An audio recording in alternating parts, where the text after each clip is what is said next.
Hello, this is my update video for year 3 and 4 post Hsct. Year 3, there was quite a lot going on and I just did not get this video done, and it wasn't for any reason other than there was just a lot of stuff going on.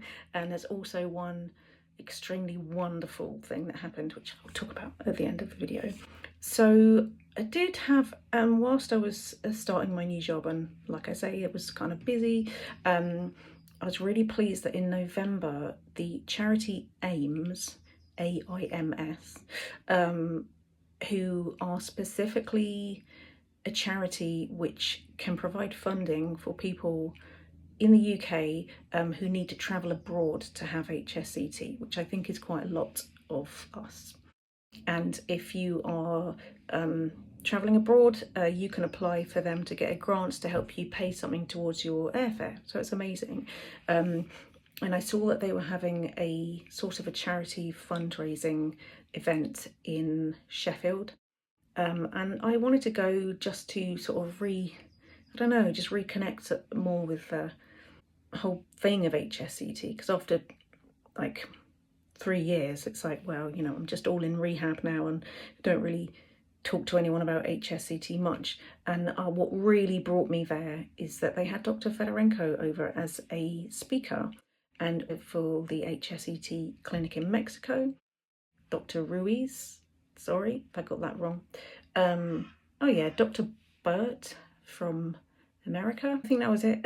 But mostly I wanted to see Dr. Fedorenko because of world events. I haven't been able to go back to Russia. And that was really lovely, and it was just, I don't know, gave me good energy when I went there, and I enjoyed it.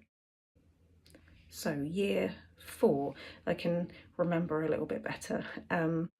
In July, this feels relevant to say because I think some people who have had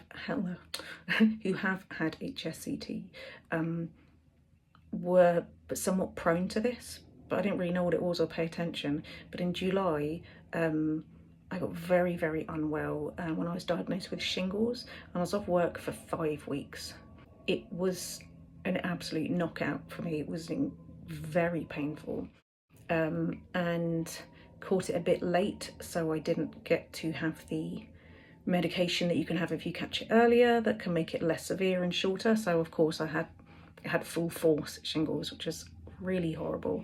And by the time I returned to work, I'd say I was about 75% better. And it really did take me months afterwards. And when I questioned, well, what is shingles and why have I got it? The doctors and nurses were saying, well, it can be caused by lowered immunity or stress. I'm like, and the assumption happens sometimes that just because I've had Hsct, and just because even the words autoimmune makes it sound an assumption that, oh, we all because of lowered immunity. I'm like, I don't, after 3.5 years, I think at that point, it's like I don't consider myself to have lowered immunity. I'm no expert, maybe I do, but I don't think I do. And the stress thing, I'm like, please, I don't know, it's really hard. How is life not stressful? Sometimes a lot. So I'm just fingers crossed it's not a stress thing, and I'm trying to just look after myself and move forward. Anyway, I'm completely recovered from that now, but I thought it worth mentioning. Also, at some point, and this does happen every now and again, because I'm so committed to physiotherapy and just physical rehabilitation in general is like my second full-time job. It's what I'm lucky enough to be able to do now and be in remission. I was feeling a bit discouraged about what I felt my recovery was doing and how much slower I felt it was than what I had dreamed it might be, shall we say. So I just put something, I mean, do not use Facebook very much, but it's massively worth its weight in gold to be able to talk to other people in groups that are very specific, like post Hsct groups. I put something on there, just, I don't know, just saying I feel like I'm a fish waiting to be shot in a barrel by any international company that says, we'll do more stem cell stuff, just give us £28,000. I'm not saying they're lying or not trying and they're not doctors and they're not good, but I just don't know that that's necessarily the way to go. So I kind of put it up on the Hsct site, kind of half expecting and half welcoming in a way, other people going, oh no, you don't want to go and do that because of this, or I tried this. But I got one single reply and it was brilliant. It was from, I won't say her name, but she's very nice, and she just said, hey, have you heard of these people? I'm coming over to see them soon, and it looks a lot cheaper than what you're putting up on the link here. And I just immediately looked for them, and they're called APEX NEURO, and they're in Macclesfield, near Manchester, in the UK. I was like, how did I not know about this? So I'm going to read something from their website because I think it will explain it better than I will say it to you. So from their website, leaders in neurorehabilitation, we set a new standard of neurorehabilitation for complex conditions, including but not limited to multiple sclerosis, motor neuron disease, and functional neurological disorder. Our results defy typical clinical and outdated outlooks. When I saw that, and I saw their website, and they're in the UK, I immediately booked for a phone consultation and spoke to one of the owners, she was lovely. People that run it are really invested in helping people with what they call underserved neurological conditions. They use a lot of electrostimulation of muscles, and I went in January, and it was amazing, like what they do. They were able to work out which of my muscle groups was causing the most problems with my balance, which is what I've been really trying to improve but having trouble seeing results for.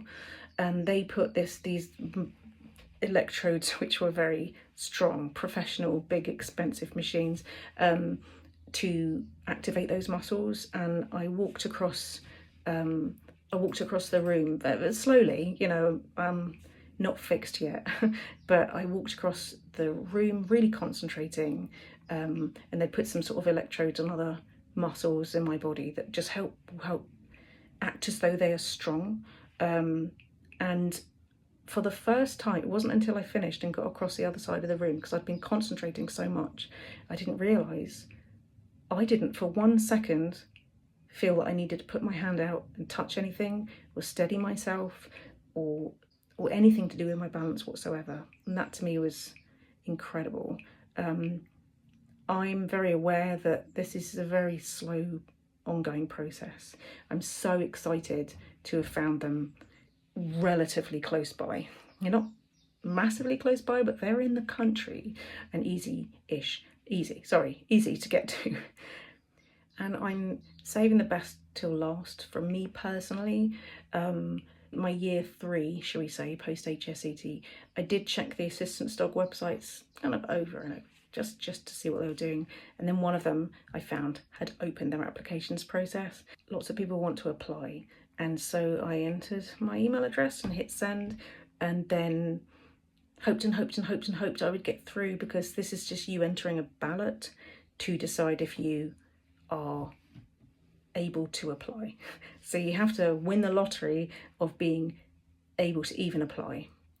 And I got an email saying congratulations on my first ever attempt for an assistance dog ever. I got that, and I'm going to skip to the end, although it's hard because I love talking about this so much. I've had 2 what they refer as dog handling assessments, one lovely golden retriever and one gorgeous black Labrador, and I am on the list. I will be getting an assistance dog, and this will be so incredibly life-changing for me in ways which I won't go into it, because this video will be 2 hours long and I won't stop talking. But I just wanted to save that till the end, because I didn't watch my last post Hsct 2-year video, but I know that I was talking about dogs at the end of it. I was really excited, and I'm just deeply happy to find that this is where I'm at this time. So who knows what year 5 will bring. I'm continuing just to try and look after myself, and I think that's all you need to hear from me at this point anyway. Bye.